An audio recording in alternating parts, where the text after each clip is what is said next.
Bonsoir, bien-aimés en Christ. Soyez bénis et salués dans le précieux et beau nom de notre Seigneur Jésus-Christ. Nous sommes notre temps, consultons la Bible, notre rendez-vous hebdomadaire, rendez-vous auquel nous interrogeons la Bible sur un certain nombre de révélations, d'idées que nous donne le Saint-Esprit. Et bien-aimés, c'est pour moi une joie aujourd'hui de partager cette idée-là, ce message, oui, que le Seigneur m'a laissé et cette réflexion qu'il a portée à mon intelligence, que je veux partager avec vous, parce que comme il me l'a fait savoir, non seulement moi, mais aussi beaucoup de personnes vivent cette réalité. Beaucoup de personnes vivent cette réalité. Nous allons prier et recommander ce moment à l'Éternel notre Dieu. Excellent Père, nous bénissons ton Saint-Nom, nous te rendons toute la gloire pour ce moment, ce temps de réflexion. Dirige-le par ton Saint-Esprit et nous prions que tout participe à élever le Saint-Nom de notre Seigneur Jésus. Que ta volonté soit faite au nom puissant de Jésus-Christ. Amen. Voyez, à un moment donné de ma vie, j'ai entendu de la part du Seigneur, va. À un moment donné, j'ai entendu reste. À un moment donné, vous avez ces deux éléments. Va, faut-il partir? Est-ce vraiment partir? Mais surtout reste. Faut-il rester? Quand c'est dit de manière simple, comme je viens de le dire, ça semble encore plus simple d'aller à l'obéissance. Mais quand on te dit va ou on te dit reste, en fonction des circonstances, vous voyez maintenant que ton degré d'obéissance va commencer à être menacé. Et ici, nous allons voir une histoire qui m'a fait rappeler. Et le Seigneur, lorsqu'il m'a dit, à un moment donné, reste, on va comprendre parce que chacun d'entre nous, nous passons par des circonstances singulières et particulières. Faut-il rester? Ne faut-il pas rester? Tant d'interrogations. Mais ici, nous allons partir avec le postulat selon lequel notre action, notre mouvement doit être suscité parce que nous avons entendu de Dieu. Parce que nous avons entendu de Dieu. Je vous invite à prendre Genèse, chapitre 26, les versets 1 à 6. On va lire ensemble les versets 1 à 6. Il y eut une famine dans le pays, outre la première famine qui avait lieu au temps d'Abraham. Et Isaac alla vers Abimelech, roi des Philistins, à Guérar. L'Éternel lui apparut et dit, ne descends pas en Égypte, demeure dans le pays que je te dirai. Séjourne dans ce pays-ci. Je suis avec toi et je te bénirai, car c'est à toi et à ta descendance que je donnerai toutes ces terres. Je tiendrai ainsi le serment que j'ai prêté à ton père Abraham. Je multiplierai ta descendance comme les étoiles du ciel. Je donnerai de la terre à ta descendance. Toutes les nations, voilà, de la terre te diront béni en ta descendance. En effet, Abraham a écouté ma voix, il a observé mon ordre, mes commandements, mes prescriptions et mes lois. Ainsi, Isaac resta à Guérar. Donc, l'histoire d'Isaac, qui était confronté à une famine, et bien avant, il y avait une première famine, et son père, face à cette famine, était descendu en Égypte. Donc, Isaac se préparait aussi à descendre en Égypte, donc quitter le lieu de la famine. Quitter le lieu de la famine pour aller vers une zone de provision. Et c'est alors qu'il entend la voix de l'Éternel qui lui dit, reste ici. Donc, je parlais tout à l'heure des circonstances. Donc, reste ici dans cette famine. Waouh! Si c'était toi, mon frère, mon bien-aimé, ma soeur, qu'est-ce que tu aurais fait? Reste dans cette famine. Nous allons voir famine. Oui, ça peut être différents types de difficultés dans lesquelles nous nous trouvons. Différents types de situations complexes, difficiles dans lesquelles nous nous trouvons. Donc, nous allons axer notre réflexion sur les versets 2 et 3. L'Éternel lui apparut et lui dit, ne descends pas, reste ici. Voilà, reste ici, demeure dans le pays que je te dirai, séjourne dans ce pays-ci et je serai avec toi. Je te bénirai, voyez-vous, je te bénirai et je donnerai cette terre à ta descendance. Bien-aimé, il existe des saisons où notre, notre premier réflexe est de partir. Voilà. On est dans certaines saisons où notre premier réflexe est de partir. Partir parce que la situation est difficile. Partir parce que les résultats sont lents, tardent. Partir parce que ailleurs semble offrir davantage de possibilités. Tu te retrouves dans des affaires, ça ne marche pas. Tu veux partir dans une entreprise qui n'arrive pas à te satisfaire. Tu veux partir, tu te retrouves dans une nation. Tu veux partir, tu te retrouves dans un foyer. Tu veux partir.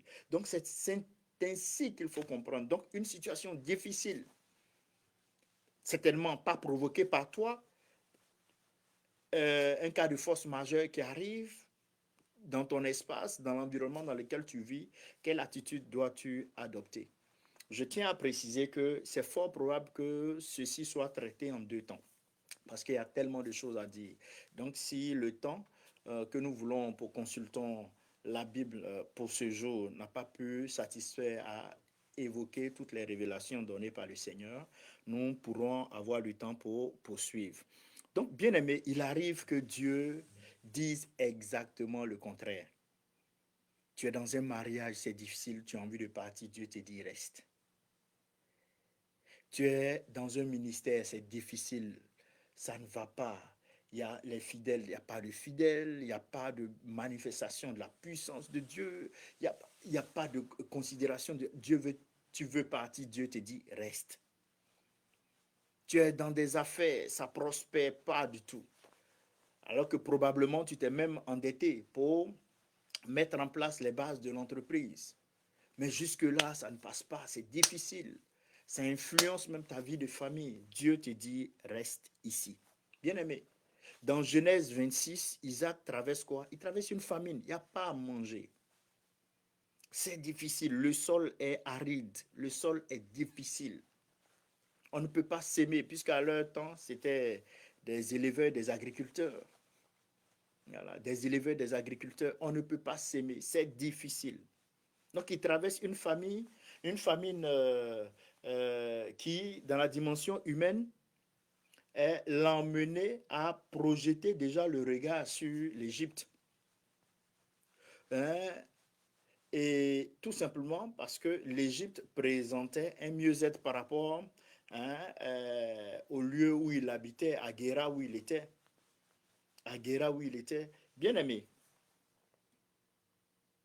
au vu de la situation complexe, la logique humaine serait de se déplacer pour aller vers une zone d'abondance, une zone propice, une zone favorable.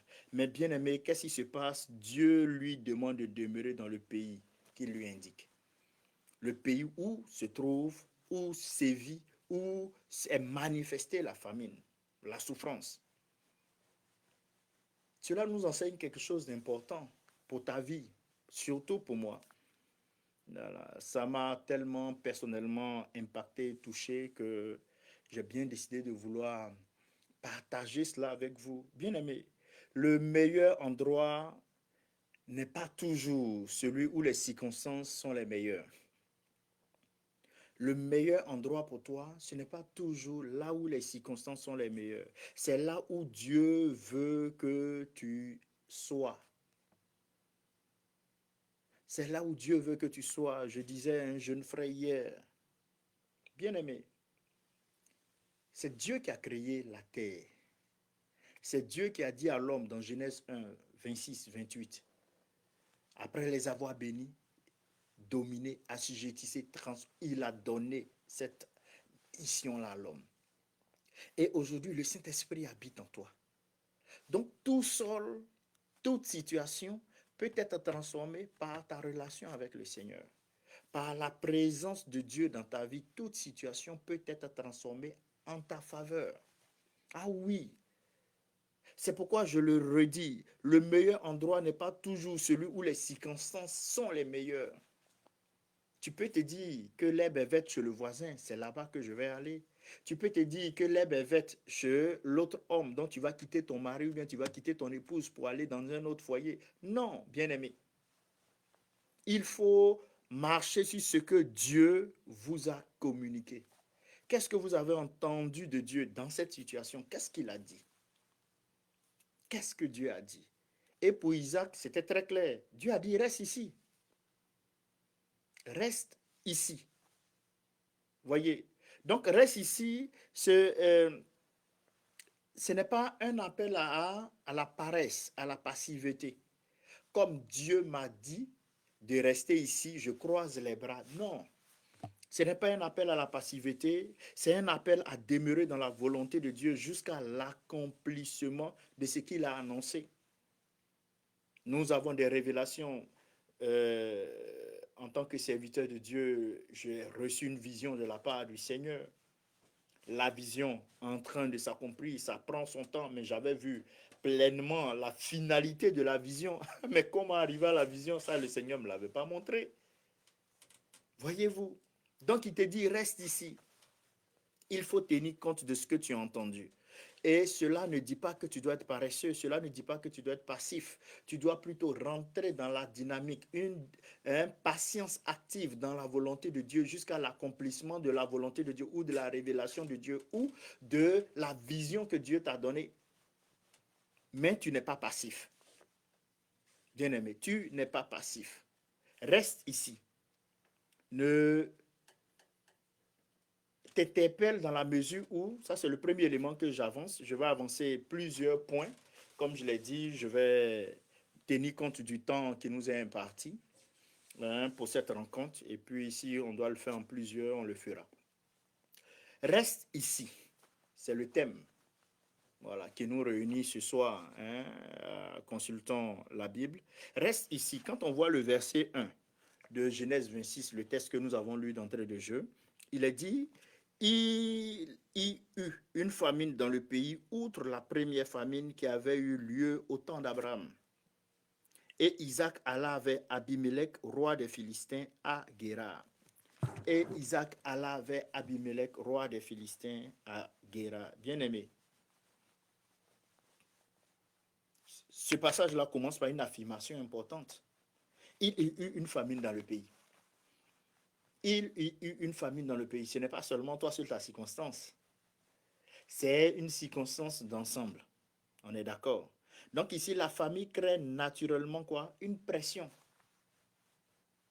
Ça crée une pression sur toi. La difficulté crée une pression sur toi. Quand tu as ta décision d'obéir à Dieu, quand tu as ta décision de marcher selon la volonté du Seigneur, quand tu as ta décision de marcher selon la justice de Dieu, parce que tu es la justice de Dieu.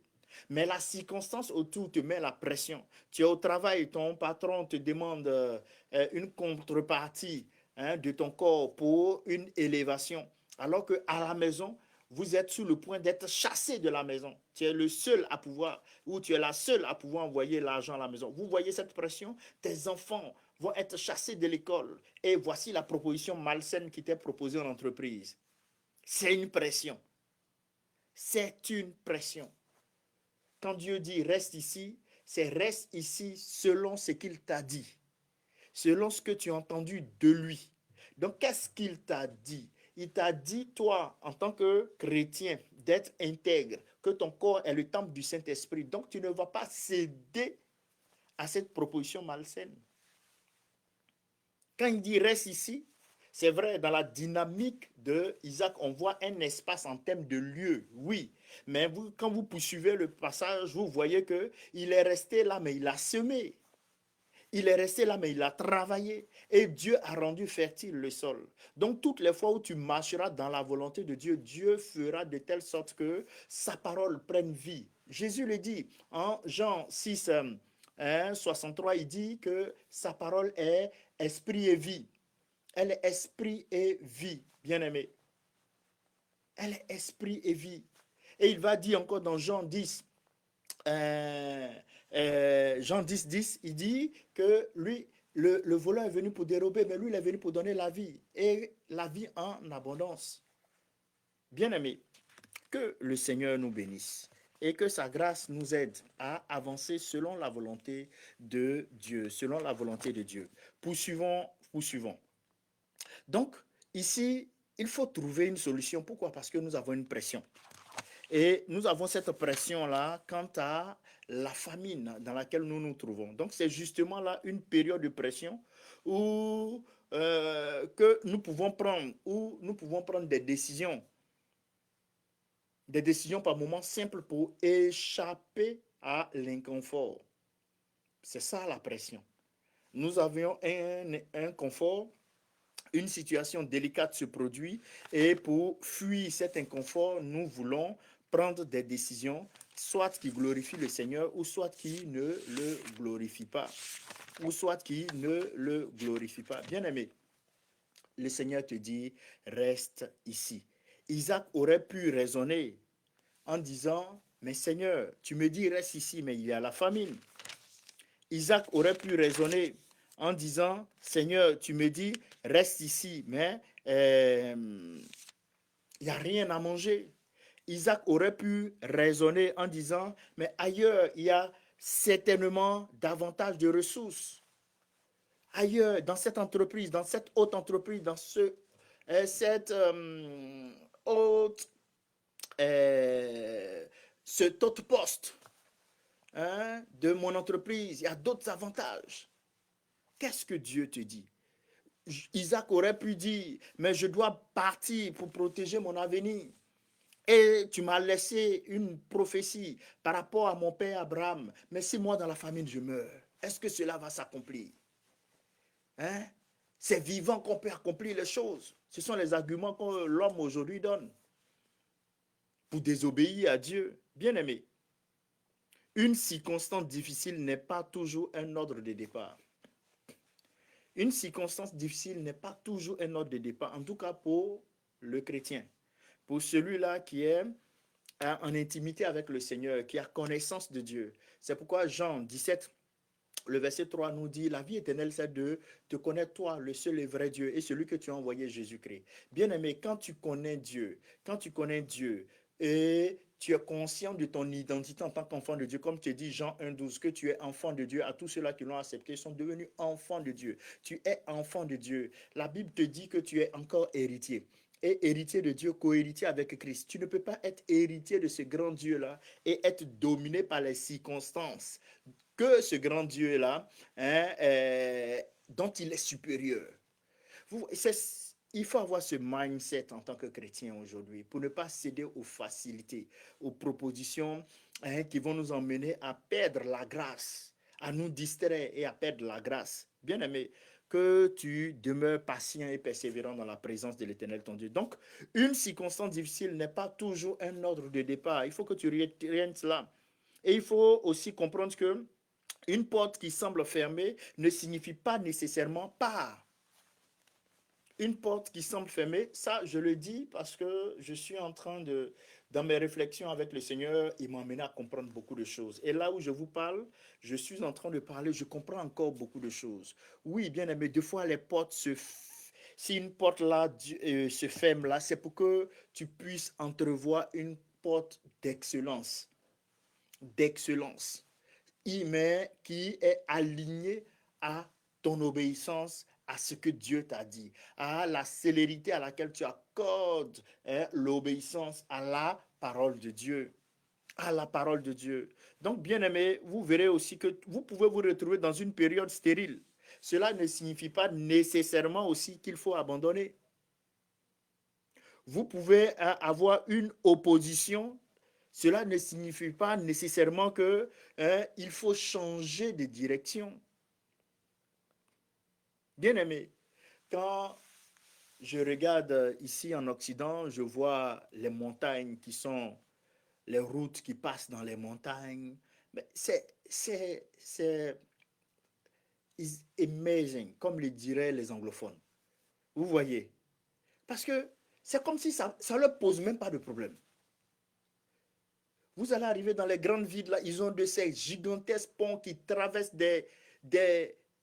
c'est une mer, mais qui traverse pratiquement 13 km de pont sur une surface d'eau étendue. Mais de par tes yeux, tu te dis, mais ça, c'est pas possible. Mais Dieu permet à l'homme de le faire. Pour dire quoi? Que une opposition, ça peut être une montagne, ça peut être une difficulté qui se présente à toi. Ça ne veut pas forcément dire change de direction. Tu peux aller over cette opposition-là. Tu peux aller passer par-dessus cette opposition, passer même à l'intérieur de cette opposition. David a rencontré Goliath, mais il n'a pas continué Goliath pour partir. Il a passé au travers de Goliath. Il a rencontré une opposition, il devait descendre cette opposition et avancer. Bien aimé, il faut chaque fois demander au Maître, à notre Seigneur Jésus, il faut chaque fois lui demander, Seigneur, qu'est-ce que toi, tu veux que je fasse dans cette situation? Qu'est-ce que tu veux que je fasse dans cette situation? Bien aimé, le Seigneur répond. Généralement, c'est parce que ce qu'il nous dit faire, nous n'aimons pas. Nous ne voulons pas parce que on prend ce que nous entendons de Dieu et on fait le comparatif avec notre confort. Et toutes les fois où le confort du chrétien est menacé, le chrétien devient stupide. Voilà, la majorité. Excusez-moi de l'expression, mais c'était pour qu'on puisse comprendre, parce que par moi, on a besoin d'être un peu choqué. Quand le confort du chrétien est menacé, il perd la tête. Non, bien-aimé. Hey, tu veux faire l'œuvre de Dieu, tu veux être un chrétien sincère et vrai, tu n'auras pas de confort. Oui, tu n'auras pas de confort. Parce que tu ne t'appartiens pas. Tu ne t'appartiens pas. Tu peux faire un voyage dans un bus, tu peux faire une mission dans un train pour aller annoncer l'évangile, pour aller obéir aux instructions que Dieu t'a données. Pas forcément dans un confort de jet. Dans un confort, tu peux faire 16 heures de route pour aller annoncer la parole de Dieu. Tu aurais pu dire, mais si j'avais un jet, c'était plus simple. Non, bien aimé, pour dire que notre confort n'est pas la priorité par rapport à la parole du Seigneur. Et aujourd'hui, notre confort nous emmène tellement à la désobéissance. Et on prend comme raison justificative notre confort pour ne pas obéir à Dieu, pour donner du crédit à nos décisions, à nos choix personnels. Bien-aimé, demande à Dieu, qu'est-ce qu'il veut que tu fasses dans cette situation? Vous voyez, Proverbe chapitre 3, 5, 6 dit, confie-toi en l'Éternel de tout ton cœur. Confie-toi en l'Éternel de tout ton cœur, ne t'appuie pas sur ta sagesse. Reconnais-le dans toutes tes voies. Et quoi? Il aplanira tes chantiers. Il aplanira tes sentiers. Et le deuxième élément que je veux vous proposer quand je dis reste ici, ou quand le Seigneur me disait reste ici, il disait cela parce que aussi nos bénédictions sont liées à des lieux, à des espaces. Donc reste ici, il existe un lieu assigné par Dieu. Voilà. Quand il dit reste ici, il y a aussi la dimension géographique. Il y a la dimension géographique. Donc, Isaac, Dieu lui dit, reste ici. Demeure dans le pays que je te dirai. C'est Genèse 26, le verset 2. Voyez-vous. Donc, cette expression est importante dans la mesure où Dieu ne dit pas, ne bouge pas. Non, c'est pas ce qu'il a dit. Il lui indique où demeurer. Dieu lui dit où demeurer. C'est pourquoi toi, en tant que chrétien, tu ne peux pas prendre tes pieds pour te promener partout. Dimanche, je parlais des ambassadeurs qui vont dans les boîtes de nuit et puis ils restent là-bas. Est-ce que Dieu t'a dit de partir? Même si tu as vu l'autre évangéliste qui est rentré dans une boîte de nuit, qui allait évangéliser, qui est sorti, est-ce que toi, il t'a dit de partir? L'autre, le Seigneur lui a donné la vision pour aller évangéliser les prostituées. Est-ce que toi, Dieu t'a dit de partir là-bas? C'est ça. C'est pas parce que quelqu'un a une singularité dans son appel que ça doit être une photocopie. Non. Si Dieu t'a pas dit de le faire, que tu vas dans cet endroit-là, oui, ça a chauffé sur toi. Ça va être compliqué. Ça va être très, très compliqué. Regardez, il existe une différence entre rester quelque part par peur ou rester quelque part par obéissance. Il y a un grand fossé. Tu restes dans un endroit parce que tu es pétrifié de peur, ou tu restes dans cet endroit parce que tu es obéissant. Il y a une grosse différence. Donc, on peut rester parce qu'on a peur de changer. On a peur de changer, donc on reste. On veut rester dans notre environnement dans lequel nous avons une certaine maîtrise, nous avons un certain confort, donc on veut rester. Aussi, on peut également rester parce que Dieu nous a positionnés. Dieu nous a positionnés. Et bien aimé, ce n'est pas la même chose de rester parce que tu as peur de changer et puis de rester parce que Dieu t'a demandé de rester. Regardez, prenez le psaume 37, le verset 4. Il a dit, confie-toi à l'Éternel et pratique le bien. Aie le pays pour demeure et la fidélité pour pâture. Aie le pays pour demeure et la fidélité pour pâture. Bien aimé, l'interrogation qu'il faut avoir à ce niveau, c'est où est-ce que je veux aller? C'est pas ça. C'est pas où est-ce que toi tu veux aller, mais plutôt où Dieu t'a-t-il positionné pour cette saison? Où est-ce que Dieu t'a positionné pour cette saison, mon frère, ma soeur? Où est-ce que Dieu t'a positionné pour cette saison? C'est cette grosse question qu'il faut se poser. Et je vais finir avec ce troisième point, m'arrêter là pour aujourd'hui. Et nous allons poursuivre certainement la semaine prochaine avec si l'Éternel ne vient pas avant, notre Seigneur Jésus-Christ ne vient pas avant, nous allons poursuivre la semaine prochaine. Mais quand le Seigneur me disait encore, reste ici, et en plus du fait qu'il y a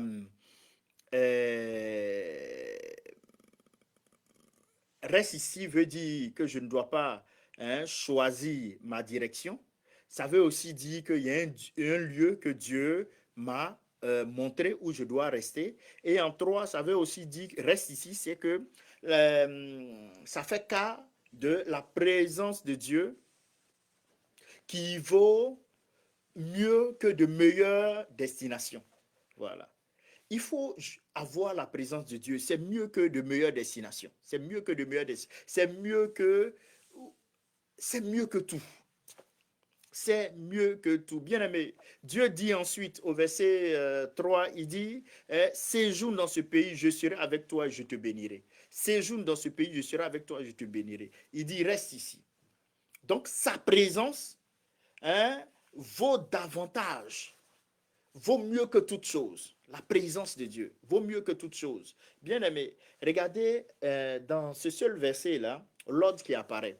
Il dit, je serai avec toi, je te bénirai. Donc, la présence de Dieu, la bénédiction suit. Quand vous avez Dieu, ça va de soi que la bénédiction suivra. Ça va de soi que l'impactation suivra. Bien aimé, la première promesse n'est même pas la prospérité. Non, n'est pas la prospérité. C'est d'abord, je serai avec toi.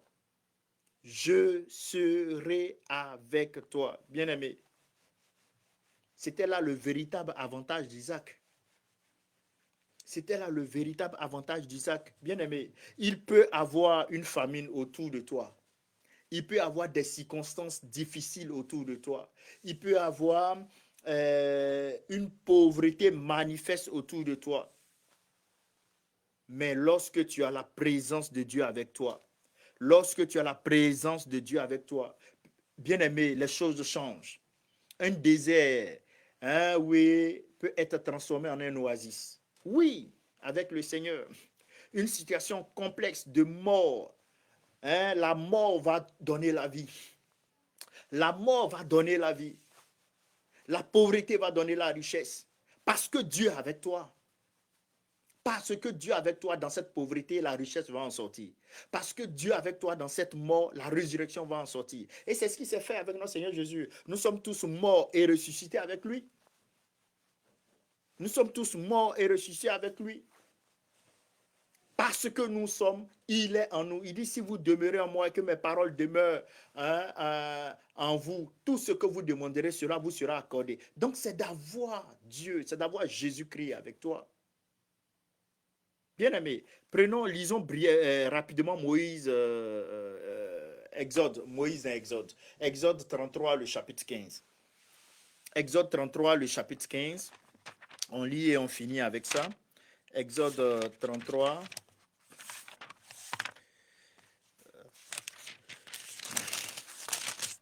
Exode 33, le verset 15, il est dit. Moïse lui dit, c'est Moïse qui parle au Seigneur, si tu ne marches pas toi-même avec nous, ne nous fais pas monter d'ici. Vous voyez, si Dieu ne prend pas devant, le Seigneur leur demande d'avancer. D'avancer, mais Moïse est très clair. Il dit, si tu ne marches pas toi-même, il ne dit pas d'envoyer un ange. Parce que Dieu parlait à Moïse, c'est son ami. Il dit, c'est le seul homme, c'est son ami. C'est à lui, il parle face to face. Et Moïse lui dit, ah, cher ami, si toi-même là, tu ne viens pas prendre le devant de ce convoi là, je ne bouge pas. Je ne bouge pas. On est d'accord? Donc Moïse préfère rester avec Dieu plutôt que d'avancer sans Dieu. Est-ce que c'est ton cas? Est-ce que tu préfères avancer avec Dieu ou plutôt avancer sans Dieu? Dans tes choix, dans tes décisions, qu'est-ce que tu fais? Donc, bien aimé, quand le Seigneur me dit, reste ici, il est en train de me dire, préfère l'endroit où moi, Dieu, où Dieu t'accompagne, à l'endroit qui semble avantageux, selon sa volonté. Selon sa volonté. Il faut préférer l'endroit où Dieu t'accompagne, à l'endroit qui semble avantageux, sans sa direction. Oui, bien aimé, nous allons nous arrêter à ces 3 points-là pour aujourd'hui. Et comme le Seigneur me l'a révélé, beaucoup traversent des temps difficiles. Quels ont été tes choix? Il y a une vérité qui est là qu'il faut savoir. Jésus est mort à la croix, il est ressuscité pour nos péchés, la maladie. Mais bien aimé, tes choix ont des conséquences. Et les conséquences de tes choix, tu dois les assumer. Et je peux me permettre de dire que ce n'est pas compris dans le package. Hein. Oui. Voici, bon, je prends sur mon bureau là, ça c'est une agrafeuse. C'est une agrafeuse. I forget the name of in English, but une agrafeuse. Je voulais, c'est pas si c'est staple, bon, je forget. Vous avez l'agrafeuse. Imaginez que cette agrafeuse, on l'utilise pour agrafer du papier. C'est bon. Voilà. Et je prends, voici l'agrafeuse qu'on utilise pour agrafer du papier. Je décide de prendre cette agrafeuse pour agrafer sur ma main, sur mon doigt. Et j'appuie. Qu'est-ce qui va se passer? C'est ma décision et c'est mon choix de, au lieu de mettre du papier, de prendre mon doigt pour mettre à la place là et d'appuyer. Mais le fait que l'agrafe va rentrer dans ma chair et ça va faire mal. Même si je suis sauvé, même si je suis un chrétien ou un super ou mais si je fais ça, la douleur là, c'est pas parce que Jésus habite en moi que je n'ai pas senti cette douleur. Bien aimé, tes choix, tes décisions, les conséquences, tu vas les assumer. C'est pourquoi Dieu veut que tu puisses prendre tes décisions en fonction de sa volonté parce que les conséquences sont toujours les meilleures. Sont toujours les meilleures. Sont toujours les meilleures. Sont toujours les meilleurs. Tu ne peux pas tremper dans la passivité, tu ne peux pas tremper dans l'erreur, tu ne peux pas tremper dans la paresse et puis être là, vouloir être milliardaire. Ça ne marche pas. En disant que non, j'ai donné ma vie à Jésus. Donc, comme j'ai donné ma vie à Jésus, je peux être paresseux, je peux vaquer à n'importe, je peux aller partout, n'importe comment, je peux manquer de respect à tout un chacun. Non! Tu manques de respect à quelqu'un, tu insultes des vieux, tu parles mal aux gens, n'importe comment. Tu es en train d'activer Éphésiens 4, 27 qui dit ne donnez pas accès. Si tu donnes accès, quel que soit, ils vont te limer, quelle que soit ton onction. Que le Seigneur nous bénisse. Le Seigneur te dit reste ici. C'est une parole qu'il t'a donnée, une instruction qu'il t'a donnée et il te le dit pour ton bien. Il te le dit pour ton bien. Et au travers de ma voix, le Seigneur t'invite à demeurer dans sa présence. Et notre Seigneur Jésus dit, celui qui demeure en moi et que mes commandements demeurent en lui, tout ce qu'il demandera mon nom, cela lui sera accordé. Que sa parole demeure en vous, que sa grâce, sa faveur soit votre partage au nom puissant de Jésus-Christ. Bien-aimés, la semaine prochaine, nous allons poursuivre avec certainement la deuxième partie de Reste ici. Soyez bénis et comblés dans le précieux et beau nom de notre Seigneur Jésus-Christ. Amen. Merci.